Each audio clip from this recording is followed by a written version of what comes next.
മൂന്നാറിലെ വിനോദസഞ്ചാര കേന്ദ്രങ്ങളിലെ ഇത്തരത്തിലുള്ള ചില ഒറ്റപ്പെട്ട സംഭവങ്ങൾ, അതായത് നാട്ടുകാരാണ്, വളരെ കുറച്ച് ആളുകളാണ് വിനോദസഞ്ചാരികൾക്ക് നേരെ കയ്യേറ്റ ശ്രമം, മർദ്ദനം, അവരെ ചീത്ത വിളിക്കുക, തെരുവിളിക്കുക, ആ സംഭവങ്ങളൊക്കെ ചർച്ച ചെയ്തുകൊണ്ടിരിക്കുന്ന ഒരു സമയമാണ്. അപ്പോഴാണ് വർക്കലയിൽ ഇത്തരത്തിൽ സമാനമായ സംഭവം ആവർത്തിക്കുന്നത്. ഇവിടെ ഈ ചെറുപ്പക്കാർക്ക് ശരിക്കും എന്തായിരുന്നു പ്രശ്നം?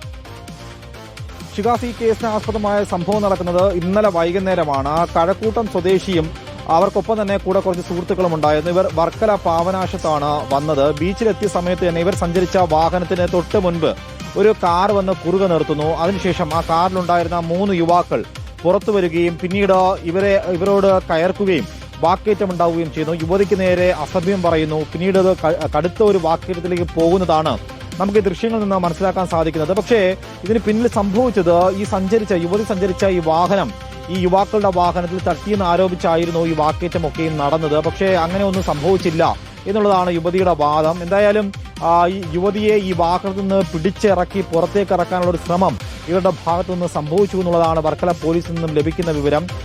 കാരണം ഈ സംഭവം നടക്കുമ്പോൾ തന്നെ മുൻസീറ്റിലിരുന്ന യുവതി ഈ യുവാക്കൾ അസഭ്യം പറയുന്നത് വീഡിയോ എടുക്കാൻ ശ്രമിച്ചിരുന്നു. ഇതിനുശേഷമാണ് ഈ സംഭവം വലിയൊരു സംഘർഷത്തിലേക്ക് കടക്കുന്നതും യുവതിയെ കാറിൽ നിന്ന് പുറത്തേക്ക് ഇറക്കാനായിട്ടൊരു ശ്രമം ഇവരുടെ ഭാഗത്തുനിന്നുണ്ടായി. ഇതിൽ വർക്കല സ്വദേശി അരുൺ, അതുപോലെ തന്നെ ചാത്തന്നൂർ സ്വദേശി അഭിജിത്ത്, കൊല്ലം സ്വദേശി രാംരാജ്, ഈ 3 പേരാണ് ഈ സംഘർഷത്തിന് ശ്രമിക്കുകയും പിന്നീട് ഇവരെ കയ്യേറ്റത്തിനും ശ്രമിച്ചത്. തുടർന്ന് യുവതി വർക്കല പോലീസിൽ പരാതി നൽകുകയായിരുന്നു. ഇതിന് പിന്നാലെ തന്നെ യുവാക്കൾ സഞ്ചരിച്ച വാഹനം നോട്ട് ചെയ്താണ് ഈ വർക്കല പോലീസ് യുവാക്കളെ അറസ്റ്റ് രേഖപ്പെടുത്തി ഇന്നിപ്പോൾ കോടതിയിൽ ഹാജരാക്കി റിമാൻഡും ചെയ്തത്. എന്തായാലും വല്ലാത്തൊരു അനുഭവമാണ്, ഒരു ദുരനുഭവമാണ് ഈ യുവതിക്കും അവരുടെ കൂടെ ഉണ്ടായിരുന്ന സുഹൃത്തുക്കൾക്കും നേരിടേണ്ടി വന്നത്. കാരണം വെക്കേഷനൊക്കെ ആയതുകൊണ്ടാണ് ഇന്നലെ ബീച്ചിലേക്ക് ഇവർ എത്തിയത്. പക്ഷേ ഇങ്ങനെ ഒരു അനുഭവം, ഒരു ദുരനുഭവം ഉണ്ടാകുമെന്ന് അവരൊരിക്കലും പ്രതീക്ഷിച്ചില്ല. കാരണം ഇവർ സഞ്ചരിച്ച വാഹനം അതിനെ ഓവർടേക്ക് ചെയ്ത് കുറുകെ നിർത്തിയാണ് യുവാക്കൾ ഇറങ്ങുകയും പിന്നീട് കയ്യേറ്റത്തിനും ശ്രമിച്ചത്. ഷിഗാസ്, ശരി അരുൺ, എന്താണെങ്കിലും ഒരു സമാധാനത്തിന് വേണ്ടിയാണ് നമ്മൾ എല്ലാവരും ഈ വിനോദസഞ്ചാര കേന്ദ്രങ്ങളിലേക്ക് പോകുന്നത്. പക്ഷേ ഈ തുടർച്ചയായിട്ട് ആവർത്തിക്കുന്ന ഇത്തരം കയ്യേറ്റ ശ്രമങ്ങൾ, അതോടൊപ്പം ഈ ക്രമസമാധാന പ്രശ്നങ്ങളിൽ പോലീസിന്റെ ആഭ്യന്തര വകുപ്പിന്റെ ഒക്കെ